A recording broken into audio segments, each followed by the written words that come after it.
And we're live for the first live broadcast of Who Touched the Thermostat. Uh, thanks for anybody that's tuning in.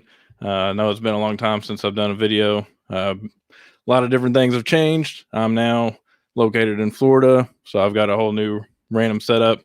This is kind of a temporary thing right here, but glad to be back in the saddle and ready to go have some wicked conversations.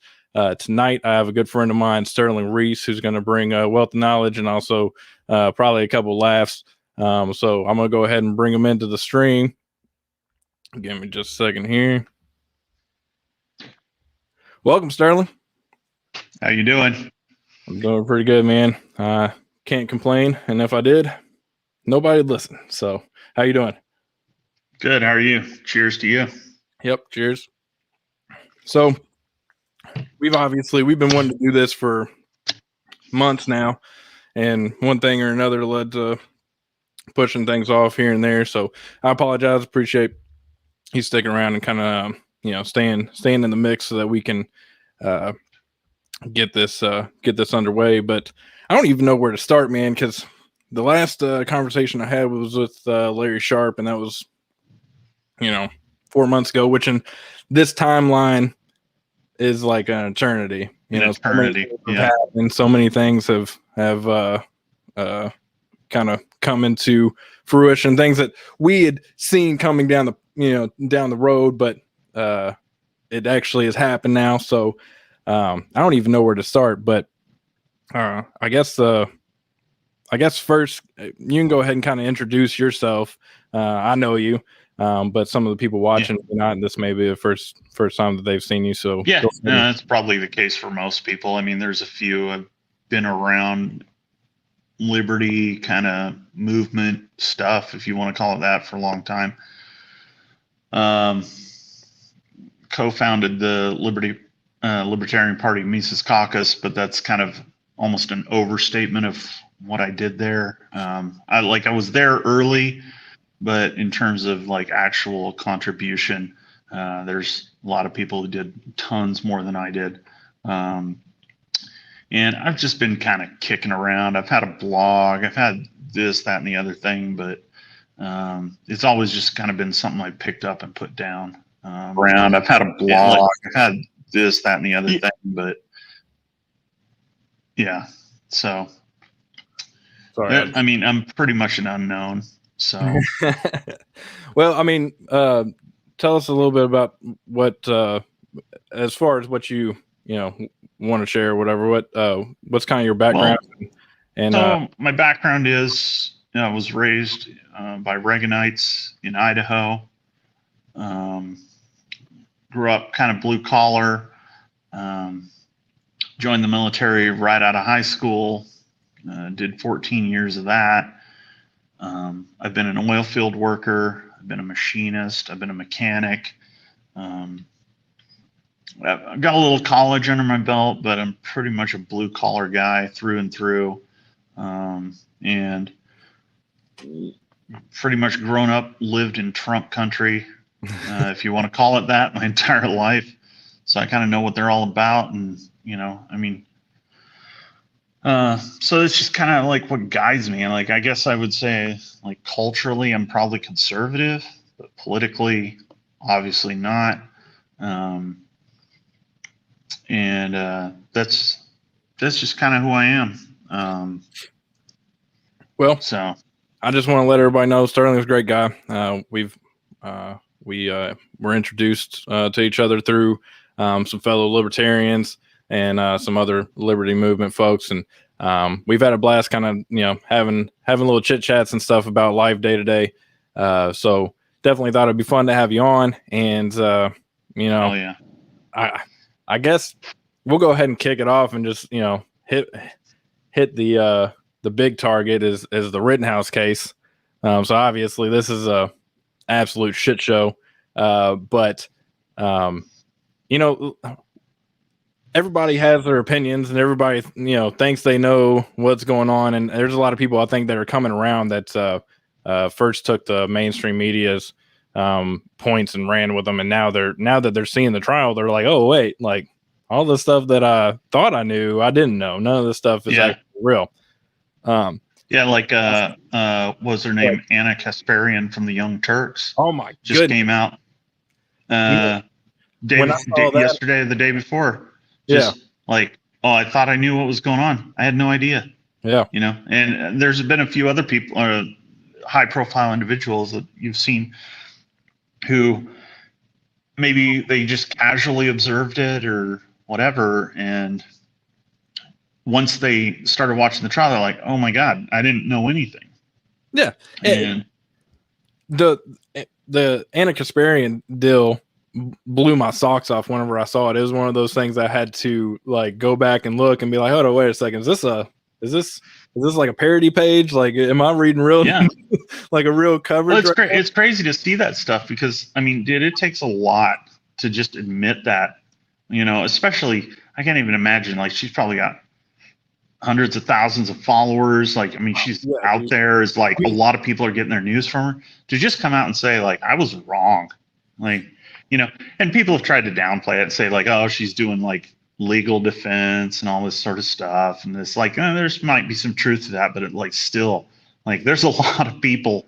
If you look back to that Nick, what's his name, that kid from Kentucky, who basically got disparaged at CNN, ended up. It's like, dude, they never backed off when it was pretty obvious that kid was not who they thought he was. And, for her to say that, it's like, I don't know, for me, is like credit where credit's due, Sure. Yeah. And that's the thing, man, is that I've always kind of been of the opinion. Sorry, I'm trying to work these lights out. I feel like everything is like glaring on me. But yeah, man, it's one of those things I've always believed that, it's appropriate that people learn and come to conclusions and change their mind whenever new information is available, right? And especially whenever you're somebody who is participating in any kind of media, like you need, regardless of who you are. I don't care if you're mainstream media or if you're new media, Tim Pool types, Joe Rogan stuff. Like, I expect any of those people to have a platform. Whenever new information is put forward to, come out and say it. And I've seen some people talk, kind of come at her in like an aggressive, like booyah kind of tone, which I agree. You do, like, all these things that are going on. I think that it's 100% appropriate to say, I told you so. I tried to warn you, but you didn't want to listen. So with that, but at the same time, I really like Bill Ackman, I think, came out and, was basically saying the same thing. And people were thinking his account got hacked because he was, he was like, I saw the light, so it's crazy, man. Like, the way things have been going, I mean, it's a positive thing. It's a white pill, if you will, to see some people that were so aggressive, because the Young Turks are huge, regardless if you like them, not agree with them, not, or whatever. They're a huge platform and everything. And for her to come out and kind of say, hey, there's some things I didn't know, is a huge move. Think about guys like Tim Pool. It's like, where'd he come from?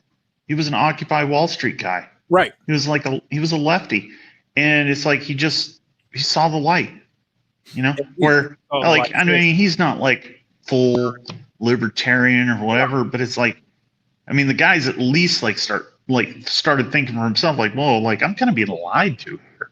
Yeah, and so we're seeing stuff like this, and I mean, once you can get someone to admit, like, oh, like, mainstream media is like lying to me, and there's obviously that element of, like, for people like you and me, where we're like, Jesus Christ, where have you been? Like, finally. But at the same time, like, once they start to get it, you just want to be like, get in here, buddy. Come on now, bring it in. Like, 6 months, It's like, it's like, I want to give you shit for a minute, but at the same time, I'm just glad that you got it. Like, absolutely. Yeah, I mean, the thing is, it's better whenever you're on, when you're exposed and you're on the side of truth. Like, I don't, I understand people have different points of view and stuff, but there is a difference whenever you can stand up and defend what you're saying with actual facts, and not have to scurry and try to find the latest upload for NPCs, you know. So it's really nice to see. I'm happy for those folks. I'm glad to see the transition, that people are really trying to grow and learn and, like, you know, be acceptive to new information. Yeah. I mean, heck, there's even stuff that I've learned through the trial, good and bad, and legally and stuff, speaking as far as the case itself and the way that it's being operated and stuff. I've learned a lot just by watching and paying attention.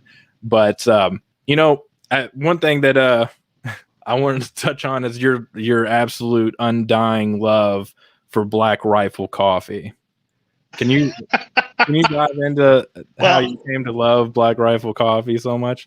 Well, I'd say there's a little bit of truth to the statement that I love Black Rifle Coffee, in the same way that I love casinos and I love lottery tickets, because they make stupid people poorer.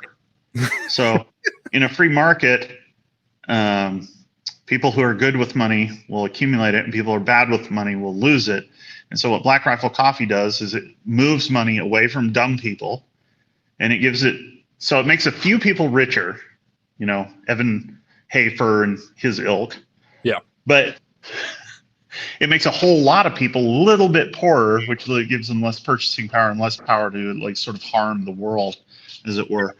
But now Black Rifle Coffee, I mean, dude, they've got to be some of the biggest losers in this whole Kyle Rittenhouse case, because I mean, when he got bailed out, he was wearing one of their T-shirts, and some guy who had some sort of sponsorship deal with them said, like, "Oh, Kyle Rittenhouse drinks America's coffee at Black Rifle Coffee," and they sort of like distanced themselves from him, which in and of itself is not necessarily a bad thing. You know, they got to protect their brand, all this stuff. But then everything that came after that, Evan Hafer liking all these comments that were just really dragging Mr. Rittenhouse. And then every time the guy went on a podcast, like he went on a podcast called Cleared Hot with Andy Stump, and he basically said that the only two types of AR-15 owners are LARPers or professional shooters. And so, like, if you bought an AR-15 to defend your family, to defend your community, this sort of thing, Evan Hafer, the CEO of Black Rifle Coffee, basically thinks you're a LARPer because the government isn't paying you to be a shooter. Oh my God. Yeah. Yeah.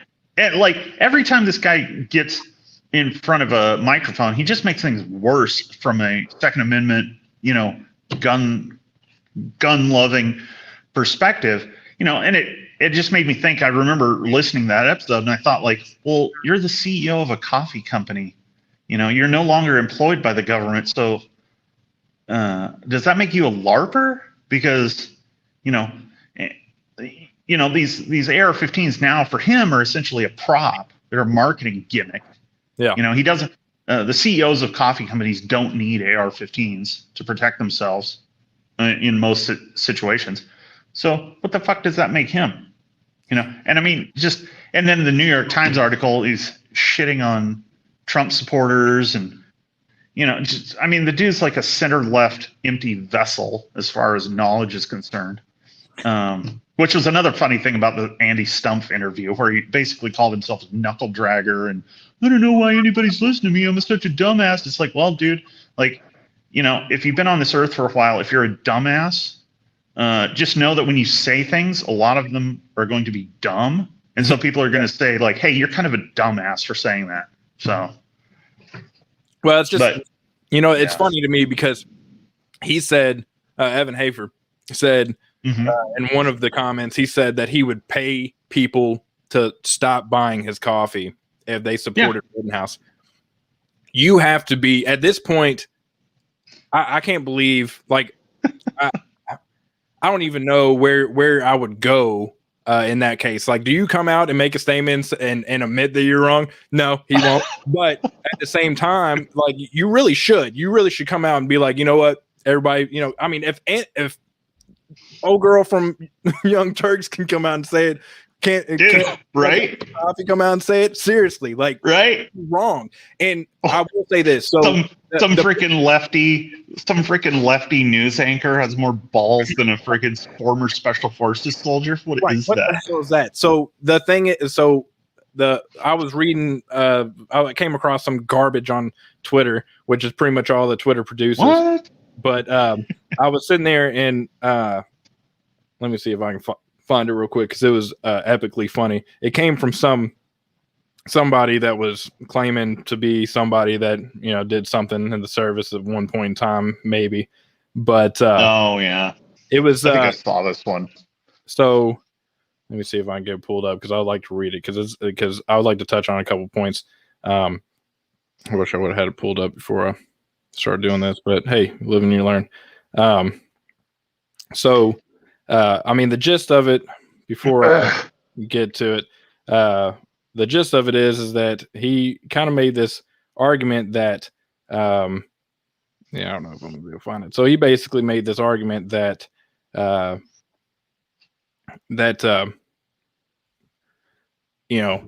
if that Kyle was a terrorist because he went to because he's a civilian with a rifle. Yeah, and it basically boils down to he's a civilian with a rifle, so automatically he's a terrorist and an insurgent.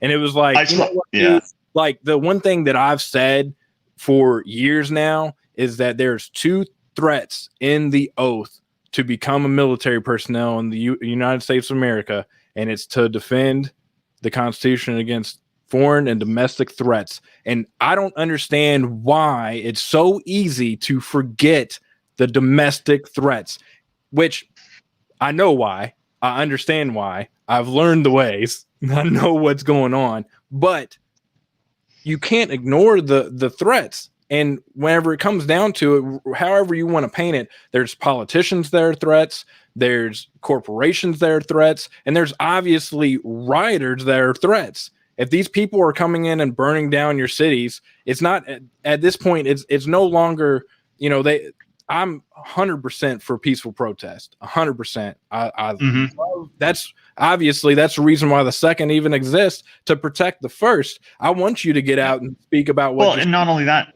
but peaceful protest works. Absolutely. It does. So it's like, we shouldn't drag it as like, you're just holding signs. It's like, dude, it works. Like it's been working for decades. But and you know what? Go ahead. There's plenty of peaceful protests that have brought things to light that people had no idea that was really going on. And I'm not going to sit here and start the argument about like, what level of protest is peaceful and all that garbage. Because obviously some people, assholes would consider the things that Martin Luther King was doing, like sit-ins and stuff like that, being not peaceful, even though that they were peaceful, but they were disrupting like other people's lives. It's like, I'm not going to sit here and whatever. I'm not going to sit here and try to discern what is peaceful and what is not. But I can tell you what's definitely not peaceful is setting garbage cans and dumpsters on fire and rolling them towards gas stations, burning down auto zones. Like none of this, that's not pretty peaceful. Clearly. And you're not winning anything. You're damaging, which I think is the purpose, because I think that at the core of some of the protests and stuff, there's valuable lessons to be learned and conversations to be had. But I think that the people that really are running things and really trying to make things move and stuff, they knew what was going to happen. The riots and all that stuff, wherever, was going to overcast real conversations that could be had. Yeah, no, it's true. And like that was the thing. Like when the George Floyd thing happened and the Black Lives Matter happened, if you recall, around that time, there were lockdown protests. The whole like Boogaloo thing had become popular, and rightists were really getting radical. And during a Republican presidency, I might add, which is like, if you ever wanted to put the right to sleep, elect a Republican president, they think all the whole Bill of Rights is just safe for 4 years. Yeah, but it like if you had wanted to design a crisis to bring the right back into the back the blue and all this sort of nonsense, Black Lives Matter did it by creating chaos in the streets, you know. And to talk about something you mentioned earlier, like the foreign and domestic, you know, in every enlisted and officer oath, they swear an oath to defend the Constitution of the United States of America from all enemies, foreign and domestic. The difficulty in that comes when, you know, the foreign one is really easy. Oh yeah, because you've got Michael Bay movies, Toby Keith, Budweiser commercials, schools, parents, everybody is basically behind you, telling you you're doing a good thing, you're doing the right thing. You know, what you're doing is honorable. Even the other people in your unit, you know, the more you do, you know, you're doing a good job. You know, there's nothing but positive encouragement to go out and, you know, fight Afghans or Iraqis or Somalis or Syrians or whoever. You know, there's nothing but positive reinforcement coming your way to do that. But when it comes to the police or Black Lives Matter rioters, you know, when it's going to be you and a couple buddies who are maybe financing your, you know, your little operation out of your own pockets, it's gonna be a different story. yeah, You know, not saying you're not risking death in foreign countries, but you're risking a lot of people not really being behind you if you do it domestically.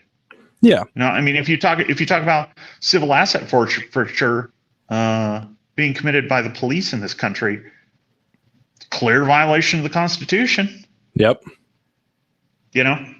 Yep. And so I think, you know, it's one of those things where, you know, like one of the big problems with conservatives is they've been like 1776 this, Moulin Labe, all this nonsense.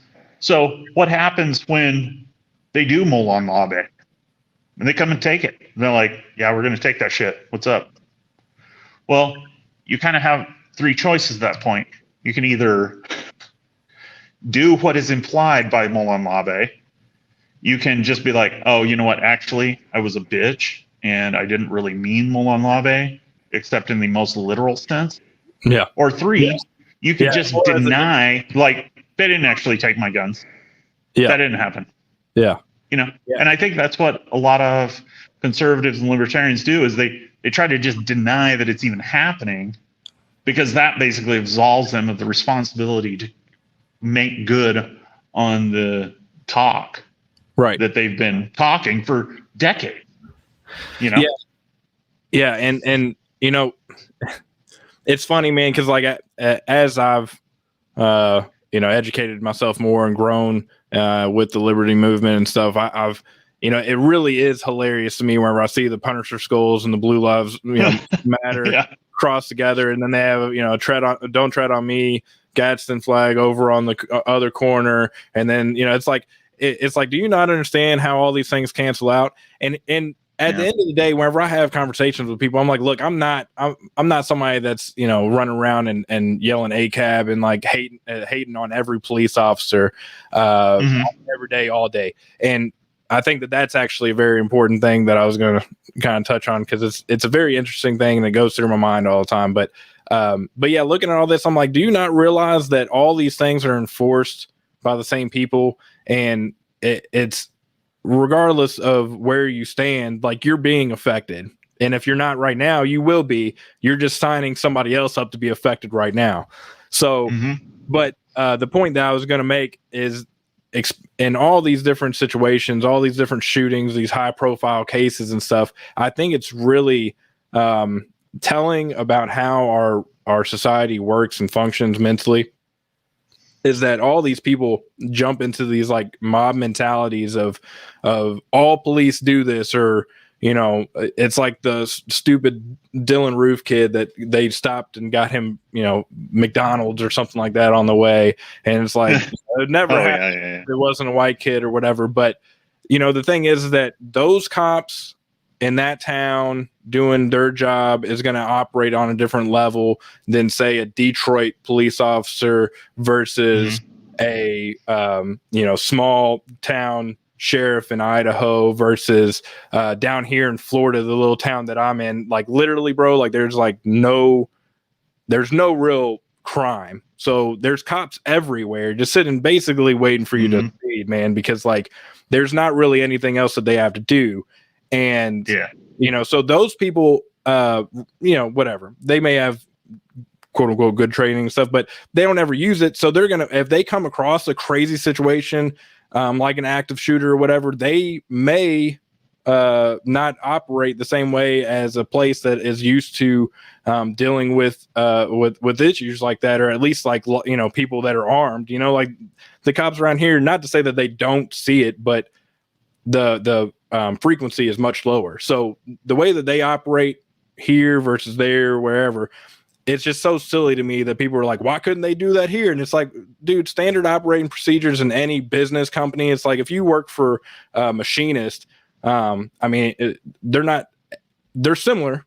They all have the same function, but they're going to have different ways that you do things, some ways are better than others. And sometimes you may go to a new place and say, this is stupid. Like, why are you doing this? This is damaging, production. But anyways, it's just really, I don't know how we get there, because we do that all the time with all kinds of stuff. We judge every different, occupation really is like, why are they doing this this way wherever so and so over here did it this way. Well, like the thing I always try to do is I try to always think of an analog to some other industry that isn't the government. And so the example a lot of people use is I don't have to know how to fly an airplane to know that if an airplane crashes due to pilot error, the pilot sucked. Right. Or at least he made mistakes. Right. And at the same time, I think libertarians and people who are going to tend to not appreciate the police as much should make an effort to, when the police do something good, to at least recognize it. Doesn't mean you have to support increasing that department's budget or something. Right. But at least don't be so ideological that you can't recognize, hey, that guy did something good, But exactly. At the same time, these guys, they want to put themselves up as heroes. And I'll tell you right now, police, to me, in this country, seem to eat up hero worship in a way that would be considered pretty shameful in the military. At least when I was in, I got out in 2014, but people who ate that stuff up were considered kind of shitbags. Yeah. And granted, we weren't kicking in doors. We weren't, shooting Osama bin Laden in the face or anything, but just the people who really went in for the Applebee's discount and really got crying eagles in their face when someone thanked them for their service. We're dude, that's fucking lame. What the fuck's the matter with you? But cops just seem to kind of eat that shit up. And it's dude, if you're going to eat up all that hero worship, you better do some hero shit. And when it's time for hero shit, you better fucking perform. Oh, and it's and the other thing is I'm sorry, but it's I get what you're saying about small town cop and active shooter, and maybe you've got 6 months to retirement and you've never drawn your weapon in the line of duty, but it's I'm sorry, dude, that's your job. You need to be ready for that, and if you're not ready for that, you don't deserve to be there. Yeah. If a firefighter can't put out fires, if a Subway sandwich artist can't make a sandwich, they don't belong there. And it's I can't make a Subway sandwich, but I know that if the guy behind the counter can't make that sandwich, he doesn't belong there. Absolutely. No, I agree with you. It's definitely definitely something that I think that everybody should be prepared to do their job, especially whenever it's in something that high level, high risk, or quote unquote importance, as far as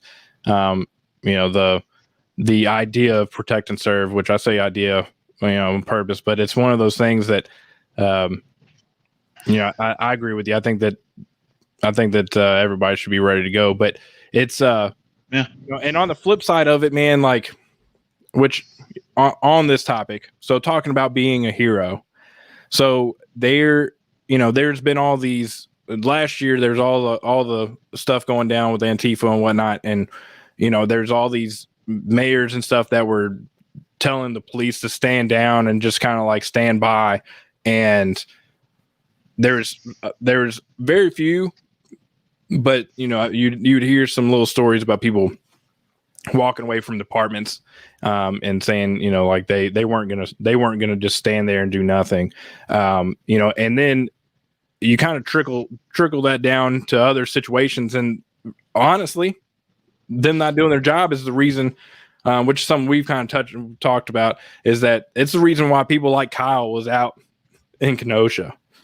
People that had the guns that are supposed to be stopping people from doing crime like arson, like they're watching people burn buildings and property.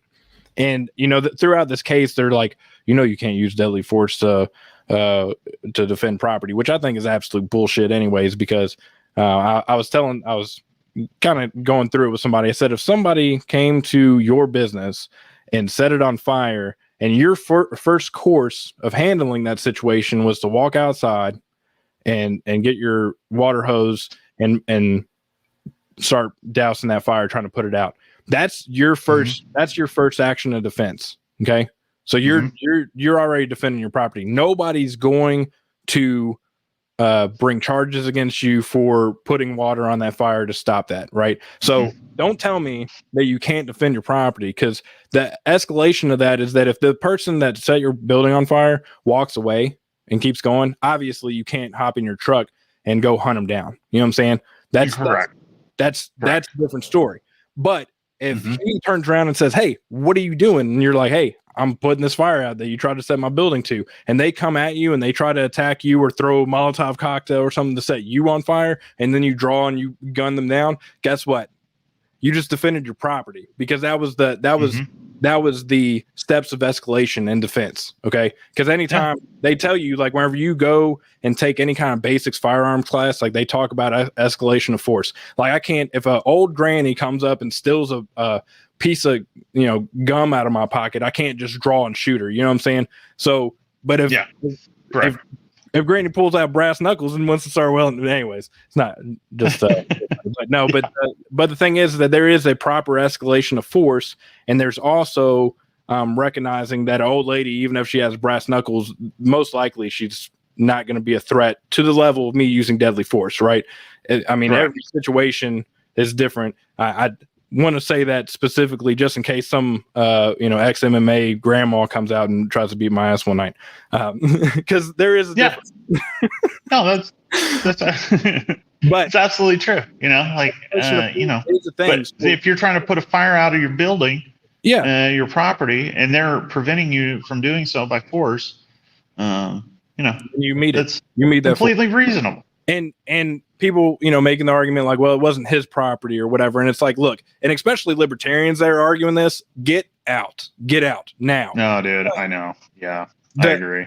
I'll tell you what, man. I think a lot of libertarians and conservatives have been taking a lot of copium when it comes to what Kyle Rittenhouse did. Yeah. And they've been trying to I don't know, maybe just walk back or whatever. But, you've heard all this stuff about oh, it wasn't his property. Oh, he shouldn't have been there. Oh, he was only 17. And I mean, dude, it sickens me to hear these things, because, I mean, when you're talking about you can't defend someone else's property. So what about the old lady down the street? If, rioters or whatever are rolling through the street, what do you just sit inside your own house? And you're not going to do anything until bricks come through your own window? Right. Yeah. Dude, that's garbage. Yeah, you're garbage if you do that. Yeah, that's a. Not only is that awful, some old retiree that can't defend herself, that it's happening, and you're awful. And that's the thing, is that these people like Kyle said, no, we're going to try to do our best. And all those people that you talk to, like,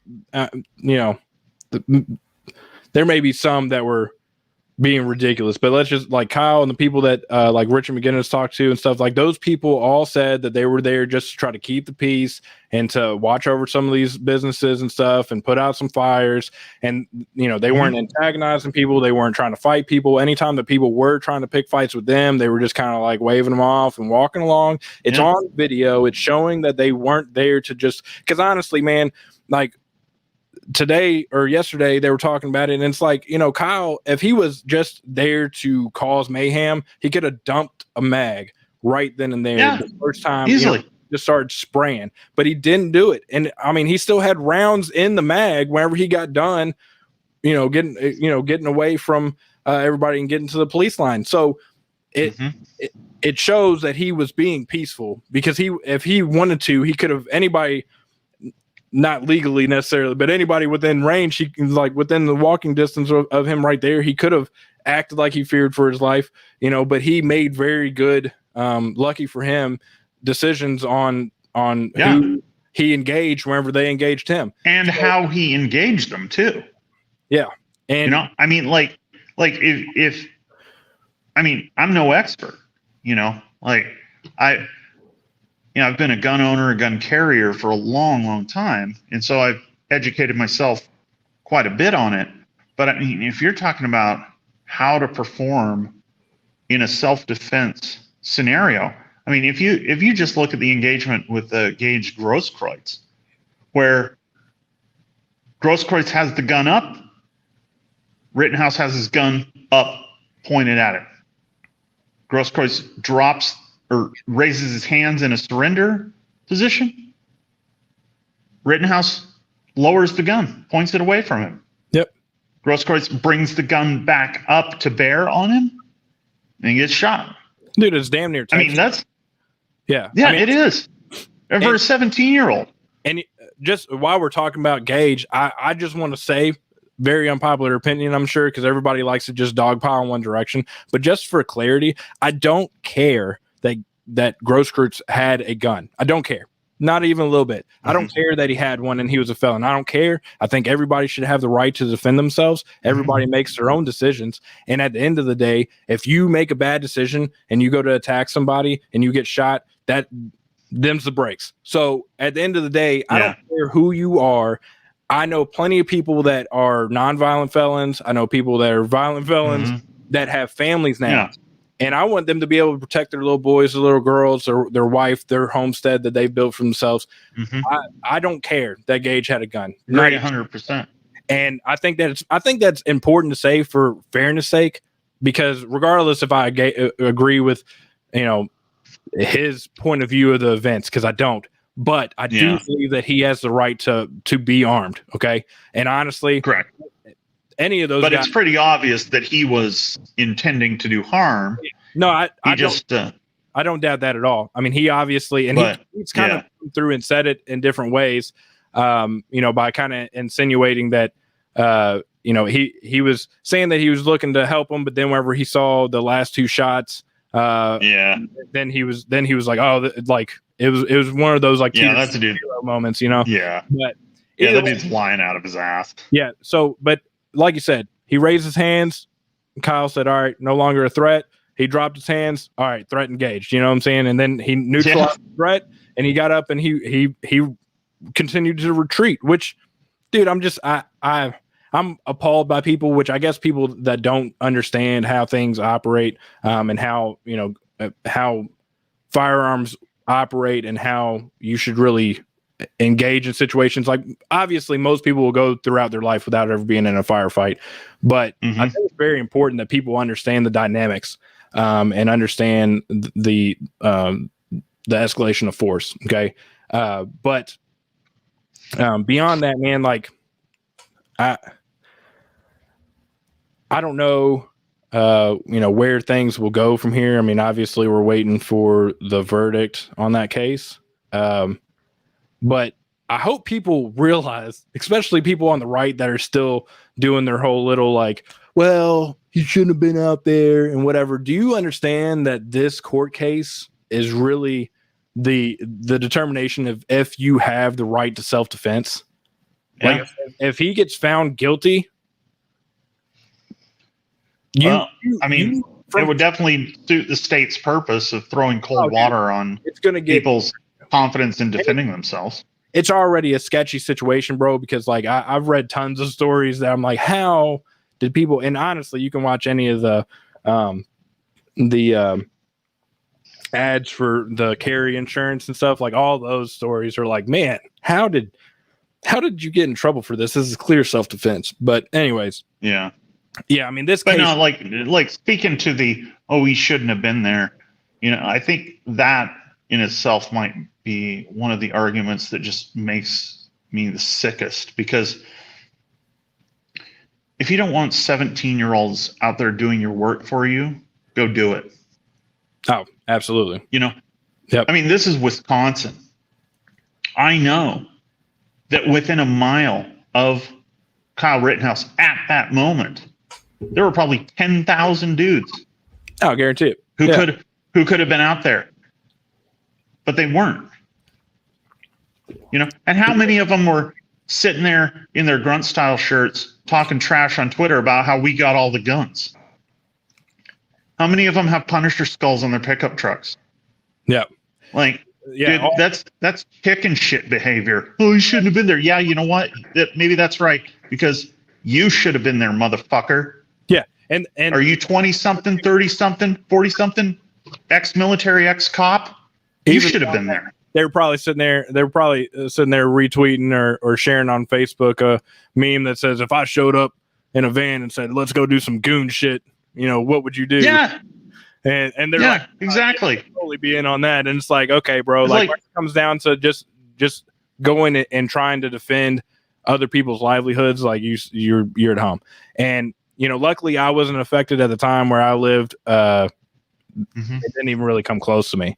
Any of the major riots. Now my hometown back in Kentucky had some issues, and I did I did kind of stake out with some buddies trying to make sure there's some roving car gangs at one point. And I kind of went and stuck out with some friends and stuff to kind of just be there just in case, but nothing really popped off. So we were lucky in that effect. Yeah.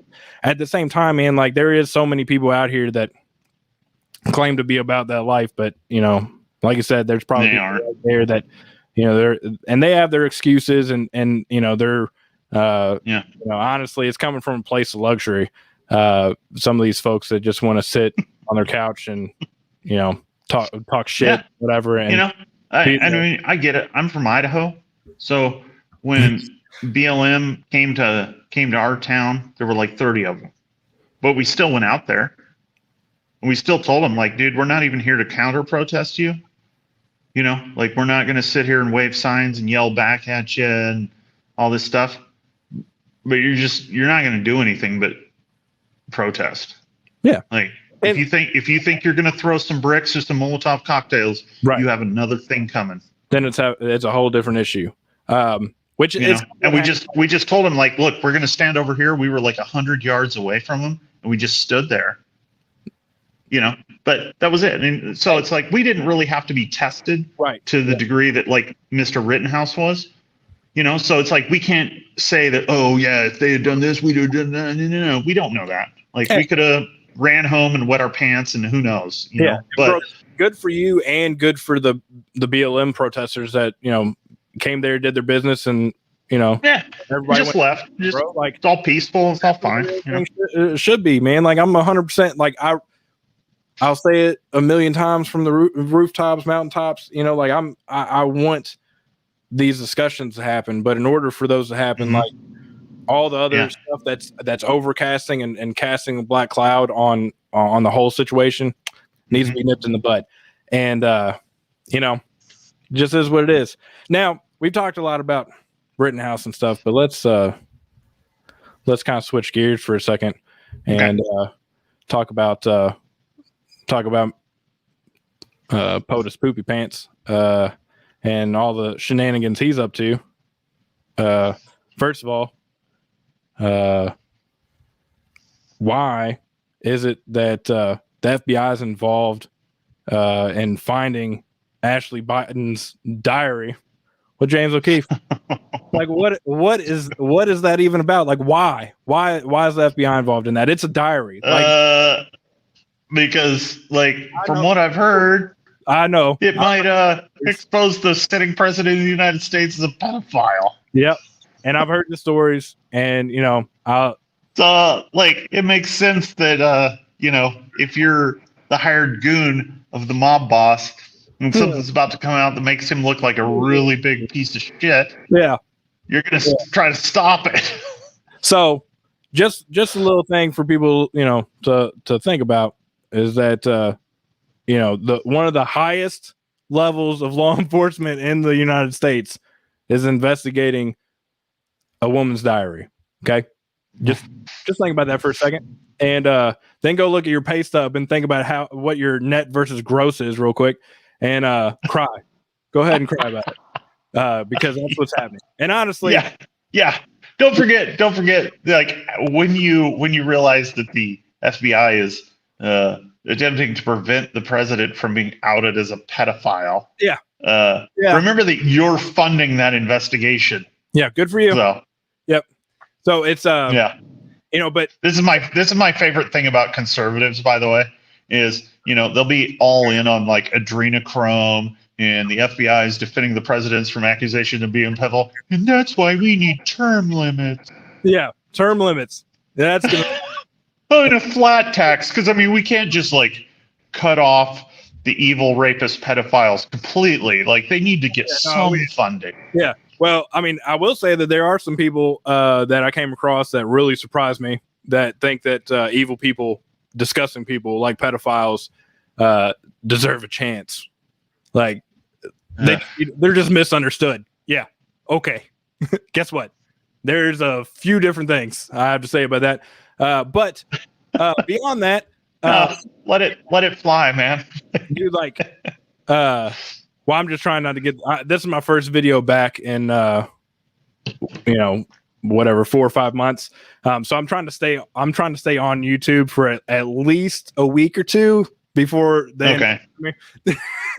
Because the things that I would say, but anyway, maybe I'll try to get you kicked off, and then I'll start a YouTube channel. There you go, and then you can be on that. Yeah, and then we'll get that one kicked off, and we'll just have to start cycling through friends to create YouTube channels so that we can just get. We'll have the YouTube channel name with like the umlauts and the everything over and like 17 digits over and over again, because we've already ran through all the options.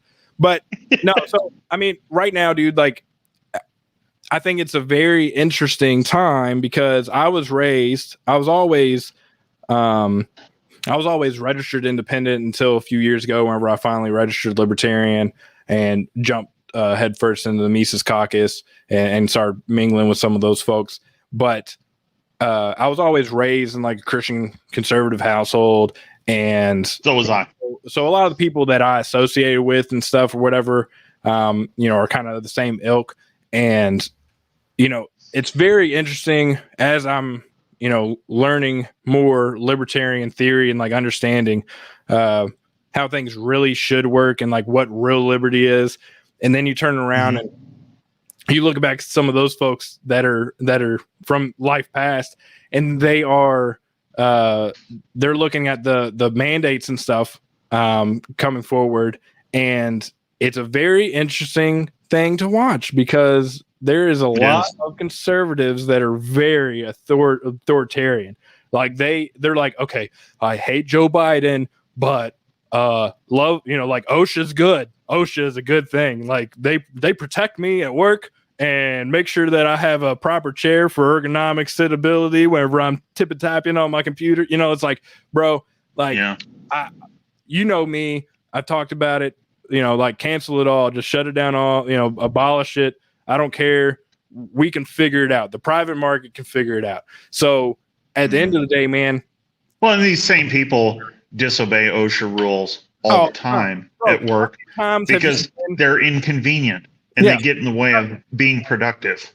Well, in your line of work and the things that you've done, obviously, you've been exposed to more things that are OSHA regulated versus me. Like I haven't been in any of those type of jobs, oil field workers or anything like that. But whenever OSHA reps come in anywhere, the management knows, and they're like, hey, whatever you do, don't have water anywhere close to anything that's a slippery surface. Like, like they just like change everything that you normally do and just be super safe. Like, just stand there. Don't even move, because if you move one way, you might expose us, and we're going to get hit with thousands of dollars of fines. Yeah, and we hated when those guys came out because, because it just made our lives worse. Dude. Because we were professionals. We knew how to be safe, and we knew that the OSHA regulations and whatnot really were kind of disconnected from actually keeping us safe. So... But I'll say this though, like the pandemic and the lockdowns and all this stuff, like on one hand, a lot of people have disappointed me, but on the other hand, a lot of people have surprised me and impressed me. That's true. And it's like one of the things with libertarians is we're like, like libertarians in particular get butthurt really easily when they have like tense discussions. They can wilt like little flowers. But and the pandemic has exposed some of those people as being the kind of people who favor comfort and their personal safety above all other things. Whereas you have those people exiting out one end, but you've got all these new people coming in who are like, you know what, this pandemic has completely shown me what the government is all about. And, and as far as I'm concerned, like, if you're one of these people who is, buying into the government vaccine mandates or whatever, and you're weak, like, go, No, I agree. Like that, like the St. Crispin's Day speech from Henry V, like, go. I don't want to die in your company. I'll give you money to get away from me. Yep. Because on the other end, you have all these like regular folks who are like admittedly a little late figuring things out. A little late. But at the same time, it's like these people who are coming in who are like, man, my eyes are open for the first time, and this is some bullshit and whatnot. It's like, dude, I'll take that guy over some dude who wants to go off in La La Land about the NAP or, argue about monarchy all fucking day. Like, dude, just go. We don't need you. Yeah. No, I definitely want the person that is freshly initiated and says, you know what? I'm pissed right now. This hasn't been simmering off and cooling off or whatever for however long or whatever. I haven't calmed those flames. I'm mad right now. Like, I want to do something about it. Those are the people that you want to run for office. Those are the people that you want to protest with you, to fight alongside you wherever it's necessary. And I 100% agree. Like, those people, if you're new but you're wide open and you're like, nope, I'm done, I don't want this. Come on, man. I'll show you the way. Just join me. Yeah. But exactly. Yeah, dude, like, and the mandates and stuff, I really think that there's been the wavering for OSHA's rules to come out has given a lot of people time to say, you know what? Nah, I don't really care what the rules are going to be. Like, it's given them enough time to make other decisions, other choices, whatever that may be, whether it's just to be unemployed or to find a different employer or whatever. So, I mean, that's definitely a blessing. But I'm telling people out there, if you own a company, if you, if you work for a small company that's already like teetering or whatever, reach out to local libertarians, reach out to people like Spike Cohen, reach out to Shane Hazel if you're in Georgia, and holler at them, get a platform and start screaming from the rooftops that you're not going to obey, do not comply, do not give them an inch, because as we've seen over the last year, 2 weeks to flatten the curve. Okay. And now it's to show your papers. Yeah, this is the Darth Vader deal. Yeah. You're going to make a deal with the government. They're going to break it. They're going to punish you. You're not going to get the goodies that you were promised. Like, Yep. there's nothing but harm coming down the pipe for people, even if they comply. Because 6 months from now, they're gonna be like, well, you're not complying enough, and so you got to do this now. Yeah, booster 6, booster 7. And man, if you just look like, I show people videos of Australia and stuff, and I'm like, look, bro, this could be us in 6 months. Are you ready? Yeah, absolutely. This could be us.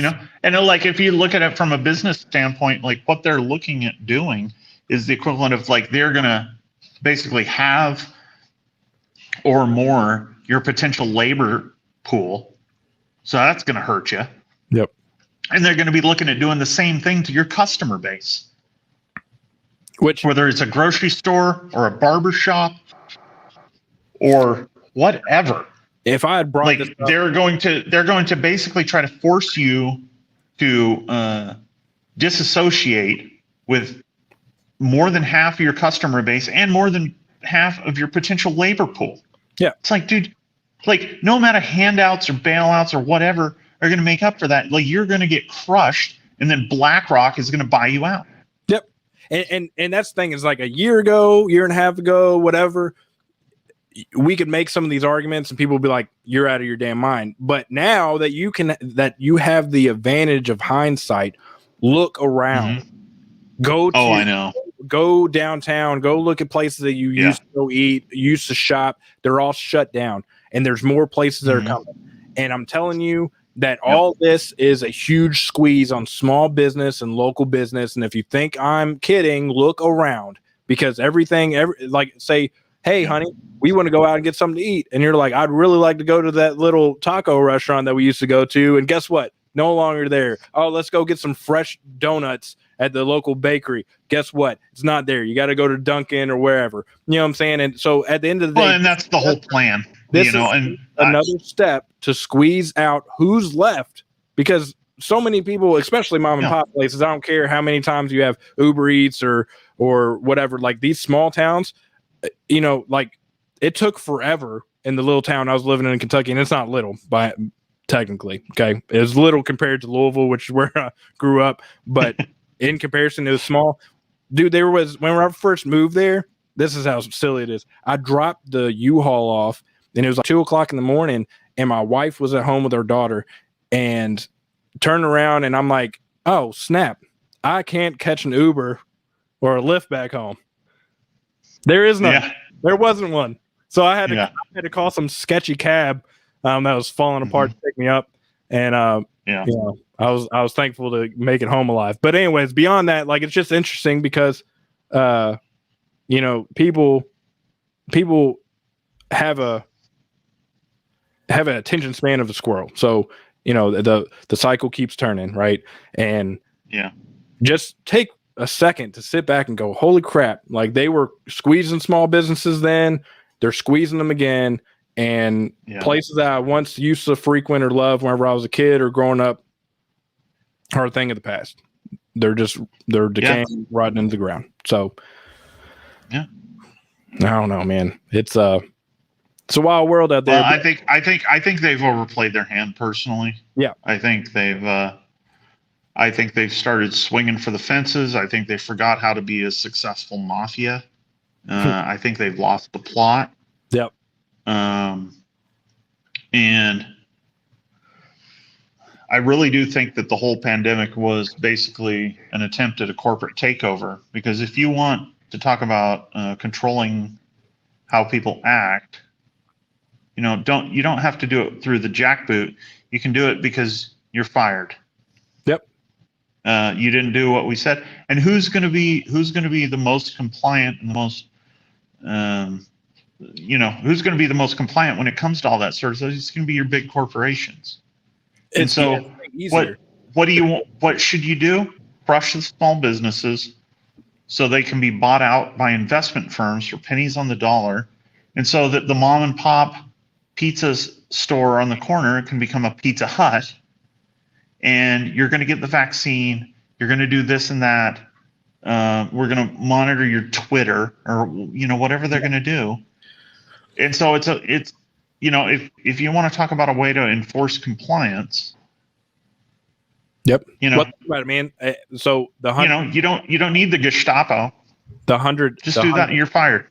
the 100 Just a pink employees slip. little deal with, which isn't even a thing. I told people, they were like, "Oh well, I'll just find a company that has 99 employees." Be like, Yeah, it's not gonna last. yeah. I'm telling Like you, they're not coming for you. yeah, it's not gonna last. So, you know, at that point, it's also a very, very interesting thing to point out that just the 100 number is kind of funny because once again, it says, hey, the people that are most compliant are these big corporations, the people that are capable of being compliant and stuff. And obviously, most companies are over 100 employees. Even if you think about some of your Stuff small that libertarians have been trying to tell like, people for decades.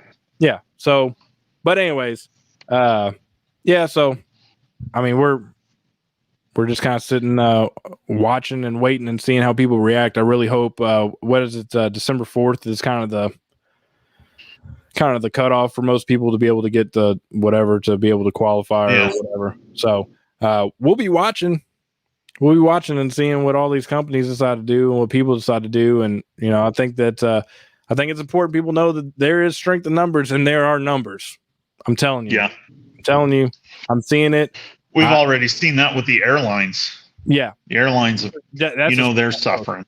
And there's so many more people out there, and there's people that are afraid to admit it because obviously people that are unvaxxed are being ostracized all the time. So I think that it's very important for people to know that, you know, I'm supportive of people that want to make a choice of what gets stuck in their body. So, you know, follow me, stick with me. I'm always looking for people to help other people and connect people and stuff. So, let's get it done, you know, and, you know, do not comply. No, I absolutely agree. And I think like, if you're one of those people, like, you know, band together. If you're in a small town and you run a business, get with other business owners and just resist. I mean, you saw this in New York. I mean, for Christ's sake, if this can happen in New York, they literally scouted a health inspector and cops out of a business. Yeah. There's no shooting. Yeah. There's no violence. No, they just shouted them out. Yeah. Just get them out. So, but with that said, I mean, seriously, people, if you come across this video, you got to stack up, you know, but find your local libertarians, find your local groups. Or just talk to your regular people, man. I'll tell you what right now, like I've been astounded in the last year. The number of people I've had conversations with is like, holy crap, you're like 80-90% of the way there. Yeah.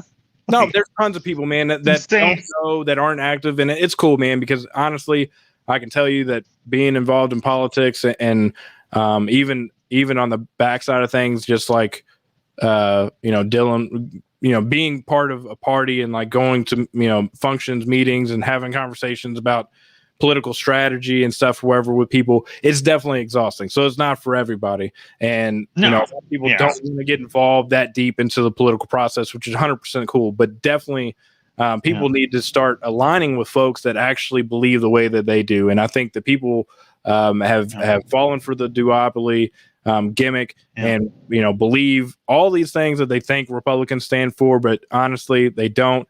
And just look at Thomas Massey. If you agree with Thomas Massey, you're probably not actually a Republican. Okay. Just flat out. Like if you look at things that Massey talks about and does and stuff and say, oh, I like everything that this guy says. He has some really good ideas and stuff. Yeah. You're probably not actually a Republican. Okay. You're a liberty-minded individual. That's for damn sure. But you see that, too, like don't watch them shut down the ice cream parlor next door. No. If you run a barbershop and just hope they're not going to come for you next. Dude, and local is where it's at. It's dude, you gotta band together. Yep. It's small. It's with your local group, your local town, your local neighborhood, even stick together and fight it out, because guess what? Whenever your little town starts rising up, then town over is going to take notice and say, you know what? It's time to pony up. Then wherever they rise up, then guess what? You got a county. Then you got a couple counties. Then you got, a state. Then and it wouldn't take much for mayors and chiefs of police and sheriffs to realize like, oh wow, this is looking really bad for us. Yep. You know, if they're these kind of like pussy type who are just going along with whatever the federal government wants, you know, they're going to have some hard choices to make. Push on them, and I think we should force those choices on them.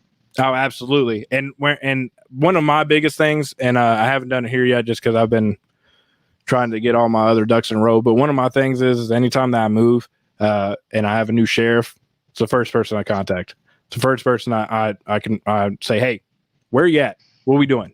Like, where's your head at? Because at the end of the day, sheriff has a lot more power than people realize, and it shapes a lot of how things actually get handled. Because you know, whenever it comes down to it, like sheriffs can nullify a lot of interesting things. So I encourage people to reach out and talk to their sheriffs and see what is going on in that head of theirs, because I think a lot of people, you know, end up voting for like retired cops and stuff wherever that don't really, they're just kind of riding out their years. But there are obviously there's other sheriffs out there that are, you know, stand-up guys that are really at the forefront saying, no, we're not going to do these gun laws. We're not going to do this asset forfeiture type situation. We're not going to we're not going to throw the book at a kid that has a joint. You know, like, we're not doing all this kind of stuff. Now, there's always room for improvement, but there's a lot to be said for a good sheriff, a good, strong,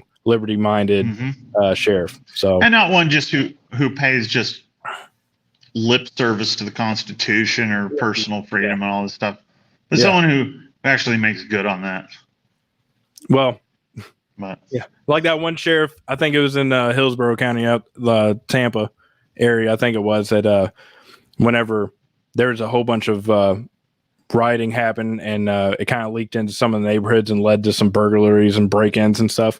He said, I'm just letting you know the statistics that, you know, like, not, I think it was like, I don't know, it was up there. I'm not going to try to shitball a statistic, but it was a high number. And he said, this is how many people are armed in this county. And as sheriff, you know, I give them full permission that if you kick down that door, light you up.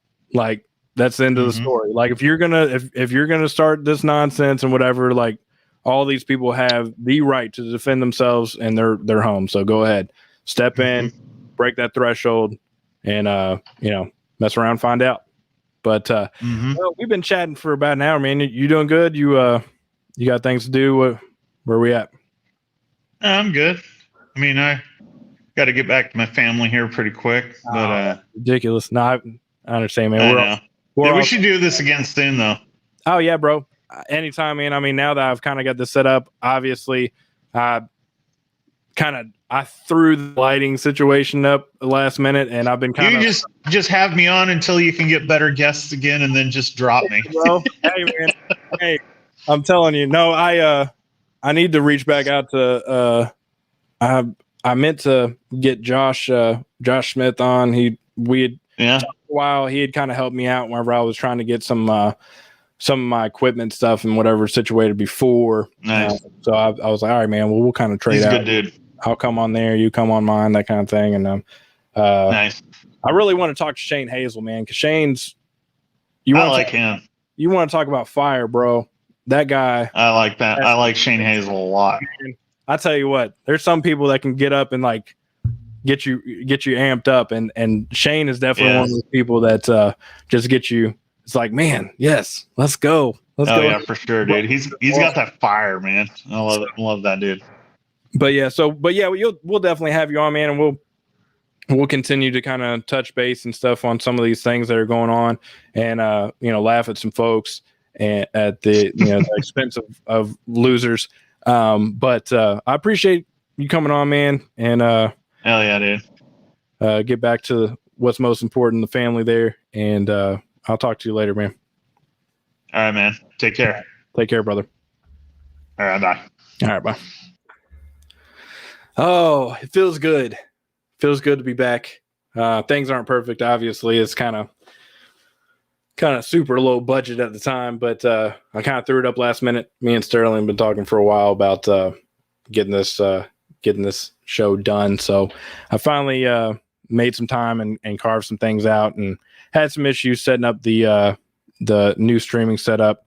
Kudos to Larry Sharp. I think this is going to work better for me just because it's a little bit more plug and play, and I'm a little illiterate whenever it comes to programming shows and whatnot. But I appreciate anybody that's tuned in, and go ahead and hit the like button, drop a comment, tell me what you want to see more of, and I'll bring it to you.